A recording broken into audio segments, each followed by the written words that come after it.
مریم صاحبہ نے اس کا جواب دیا. انہوں نے کہا اگر وہ سپر کنگ تھے تو پھر آپ کیا تھے؟ ان کے ملازم تھے.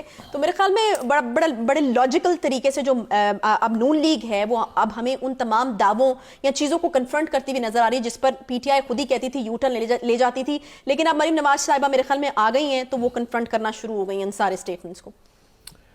جی بالکل, آپ نے صحیح سمت میں اشارہ کیا ہے. میرے خیال سے جو ٹی وی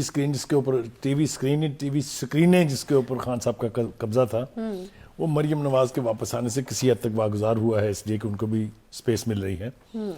اور جس دھوم دھڑکے کے ساتھ جوابات پیش کیے جا رہے ہیں ان تمام باتوں کے جو خان صاحب پچھلے وقتوں میں کرتے رہے ہیں, پچھلے گزشتہ ہفتوں یا مہینوں میں, ان کا جواب دیا جا رہا ہے. اور ہر ایک بات کا جواب جو ہے وہ اس کے لیے تعویلات بھی لائی جا رہی ہیں, اس کے لیے جواز بھی پیش کیا جا رہا ہے. اور آپ ان کی بات کو, مریم نے جو کچھ بھی آج کہا, اٹھا کے نہیں پھینک سکتے ہیں کیونکہ اس میں کافی سارے اشارے ایسے ہیں جس سے مجھے نہیں سمجھ میں آتی کہ خان صاحب کیسے عہدہ برا ہوں گے, کیسے نپٹیں گے ان اشاروں سے. دو باتیں جو ہیں وہ بہت ضروری ہیں. ایک تو یہ کہ مریم نواز نے آج فوکس کیا ان کے اس سائفر کے بیانیے کے اوپر, اور انہوں نے کہا کہ جناب اب اس کا جنازہ چونکہ اٹھ چکا ہے اس لیے اس کی تدفین بھی زمان پاک میں آپ کروا لیں تو بہتر ہوگا. یہ ان کو کیوں کہنا پڑا؟ کیونکہ ہمارا خیال یہ تھا کہ وقت گزرنے کے ساتھ ساتھ یہ سائفر والا ڈرامہ جو ہے یہ بھی سبسائڈ ہو جائے گا, دب جائے گا, لوگ بھول جائیں گے. لیکن خود خان صاحب جو ہیں اپنے ہر اگلے انٹرویو میں اس کی یاد کو پھر تازہ کر دیتے ہیں. ابھی حال ہی میں انہوں نے امریکن ٹی وی کے ایک انٹرویو میں جو دو باتیں کہی ہیں, میں اس کے بارے میں عائشہ سوچ رہا ہوں کہ کیا انسان کبھی خود بھی سوچتا ہے یہ کہ میں نے پہلے کیا کہا تھا اور میں اب کیا کہہ رہا ہوں, میں ایک تسلسل کے ساتھ کیا کہتا رہا ہوں اور میں اب کیا یو ٹرن لے رہا ہوں, میں کتنا تسلسل سے جھوٹ بولتا رہا ہوں, اب مجھے سچ بولنا پڑ رہا ہے. خیر ان باتوں کی توقع خان صاحب سے رکھنا تو بیکار ہے, لیکن انہوں نے اپنے اس انٹرویو میں کہا کہ یہ سارا کچھ کام جس طرح آپ نے بھی کہا کہ وہ تو باجوہ صاحب کرتے تھے, چونکہ سپر کنگ تھے.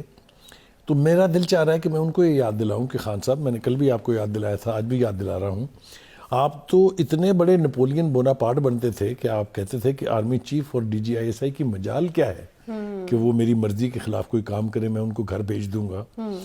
تو آپ اس وقت جھوٹ بول رہے تھے یا آپ اب جھوٹ بول رہے ہیں ہمیں یہ بتا کے کہ سپر کنگ تو باجوہ صاحب تھے؟ لیکن مخائی صاحب اس کے ساتھ ایک اور سوال بھی تو اٹھتا ہے, وہ یہ اٹھتا ہے کہ اگر آپ کا کام کرنے کا طریقہ کار یہی ہے کہ جب آپ وزیر اعظم ہوں گے تو جنرل صاحب جو بھی ہوں گے وہ سپر کنگ ہوں گے, تو پھر آپ کو ووٹ دے کر کیوں بلایا جائے؟ کیونکہ آپ کے تو ہاتھ میں کچھ نہیں ہوگا. دیکھیے گزارش یہ ہے کہ میں نے پہلے بھی کہا کہ خان صاحب کو خود شاید یاد نہیں رہتا کہ میں نے کیا کہا ہے. دیکھیے وہ سارے الزامات جو نواز شریف نے گجرانوالہ کے جلسے میں لگائے تھے نام لے کے جنرل باجوہ, اگر آپ اجازت دیں گے تو میں دو تین باتیں اس کی دہرا دیتا ہوں. انہوں نے کہا تھا کہ جنرل باجوہ آپ نے ہماری اچھی چلتی پھرتی حکومت جو ہے اس کو رخصت کروایا اور ملک و قوم کو اپنی خواہشات کی بھینٹ چڑھا ڈالا. Serious allegation. دوسرا تھا کہ ججوں سے زور زبردستی کے فیصلے آپ نے کروائے, انصاف کرنے کے جرم میں جسٹس شوکت صدیقی اور قاضی فائز عیسیٰ کے خلاف تمام اقدامات آپ کے ایما پر ہوئے. دونوں ججز کی آلموسٹ چھٹی کرانے کی کوشش کی گئی تھی, ایک کی تو ہو گئی, ایک جو ہے وہ ذرا ان کے سر کے اوپر چڑھ کے ان کا جادو بول رہا ہے. آپ نے الیکشنوں میں عوام کے فیصلے کو رد کر کے اپنی مرضی کا ٹولہ, نا اہل ٹولہ اس قوم پر مسلط کیا. یہ مین سیلینٹ فیچر تھے ان کی گفتگو کے.